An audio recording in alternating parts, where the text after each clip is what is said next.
Dobrý den, vážení diváci. Vítáme vás při nočním sledování pořadu o županářích. Že nevíte, co to je županář?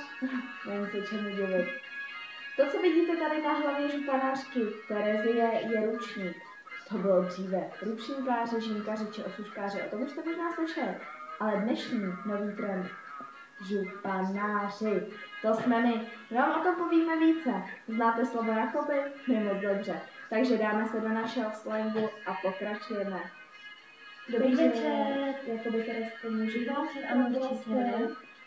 My jsme vlastně se sešli jenom jednou, tohle je naše druhá,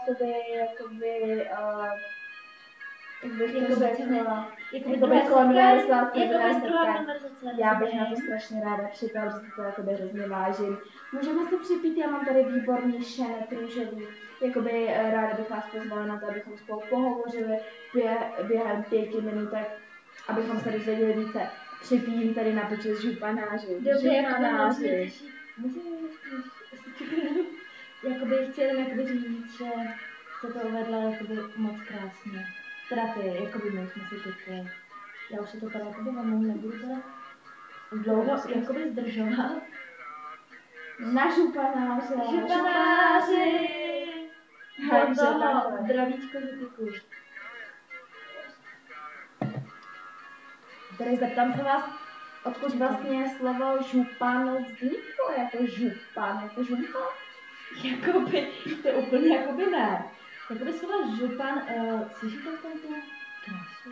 Zavřete oči, dějte to a řekněte. 3, 4. Župan. Já už nemáte. Župan. Přesně. Jste neskutečně tajemník, že? Jasně, každý si myslí, že to francouzské slovo, ale kundovina, že je to župan. Župan.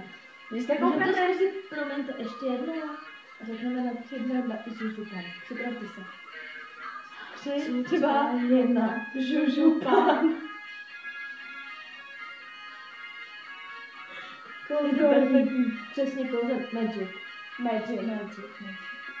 Dobře, zeptám se vás dál, kolik vás je županářů po celé České republice? Nepočítám vůbec sebe, i já jsem hlavní, ale kolik nás všech vlastně je, víte to? Vy mě zkoušíte? Vy to víte, předpokládám. Vy to jakoby víte, já to jakoby vím taky. Všechno. Takže vám to jakoby mám říct, nebo? No, pro diváky tady. Jakoby už vím, já jsem si vzpomněla, se velice omlouvám za můj jakoby výpadek. Nicméně to číslo tedy řeknu, můžete mi to odstartovat, ať je to malinko 3, jakoby. 2, 1, start. 3. A kdo to bude? Jakoby vy, ty, jakoby já.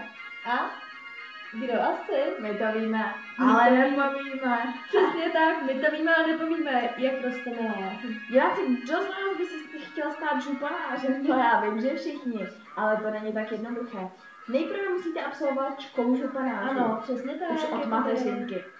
My jsme se dostali už na univerzitu a nyní vyučujeme budoucí županáře. Můžu do toho právě, jste to řekla velice dobře, teda ty, já pořád to tykání jakoby mi nejde, ale budu se jakoby snažit. My jsme 3. Vy jste jakoby zakladatelem županářů, já jsem jakoby po vás. A jak jste správně řekla, budoucí županáři, to znamená do budoucna, ta vyhlídka je neskutečná, jakoby vlastně v jednom roce, až ty jakoby županáři víte, nás bude to banky. To bude neskutečné. Kde nás lidi můžou vidět? Samozřejmě v sauně, to je jasný, ale kde ještě? No jakoby v koupelně. Tam si to jakoby dá čekat, ale pozor, teď ráda bych vás upozornila, přesně tak vážní diváci, na takovou věc, že župan.